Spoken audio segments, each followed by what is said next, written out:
जय जिनेंद्र मंडळी, मी वृषाली दोडोलकरेवार आणि स्वागत आहे तुमचं किटी स्पेशलच्या या आजच्या गेममध्ये। तर आजचा गेम खूपच सोपा आहे। इथे दोन बाउल घेतलेले आहेत, त्यातल्या एका बाउलमध्ये घेतलेले आहेत राजमा। पार्टिसिपंट्सला द्यायचा आहे 30 सेकंदाचा टाइम आणि त्या 30 सेकंदामध्ये त्याने हा गेम कंप्लीट करायचा। घेतलेले आहेत 2 स्पून। तत्पूर्वी आपल्या चॅनलला जर सबस्क्राइब केलं असेल तर सबस्क्राइब करा, जेणेकरून येणाऱ्या गेम्सच्या लिंक तुम्हाला मिळत जातील। तसेच प्रत्येक गेमच्या डिस्क्रिप्शन बॉक्समध्ये त्याच्या अगोदरच्या गेमची लिंक दिलेली आहे, तिथून ते गेम तुम्ही बघू शकता।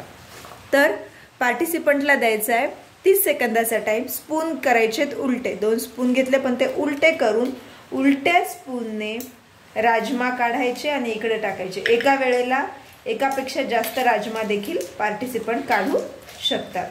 पार्टिसिपंटची चॉईस आहे त्याला किती राजमा काढायचे आहे, 1 किंवा 1 पेक्षा जास्त। पण जनरली उलटे स्पून असल्यामुळे एकच राजमा येतो सोबत, त्यामुळे एक राजमा इकडे टाकला जाईल। अशा प्रकारे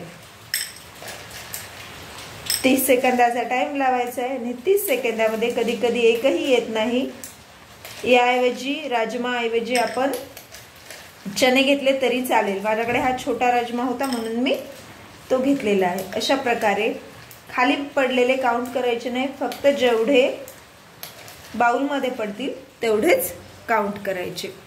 मग 30 सेकंदाचा टाइम झाल्यानंतर 1 मिनिटाचा ठेवायचा तर 1 मिनिटाचाही ठेवू शकतो। 30 सेकंदाचा टाइम झाल्यावर आपण बघू शकतो 1 2 3 4 5 6 7 राजमा झालेले आहेत, म्हणजे या पार्टिसिपंट्सचे असतील 7 पॉइंट्स। अशा प्रकारे ज्याचे जास्तीत जास्त राजमा होतील तो असेल विनर। असा होता हा अगदी सोपा आणि काहीही प्रिपरेशनची गरज नाहीये, अशा प्रकारे नो प्रिपरेशन गेम। कसा वाटला नक्की कमेंट करून सांगा, तुमच्या फ्रेंड्स पर्यंत शेअर करा, गेमला लाईक करा। पुन्हा भेटूयात अशाच एका नवीन किटी गेम सोबत, तोपर्यंत टेक केअर, धन्यवाद।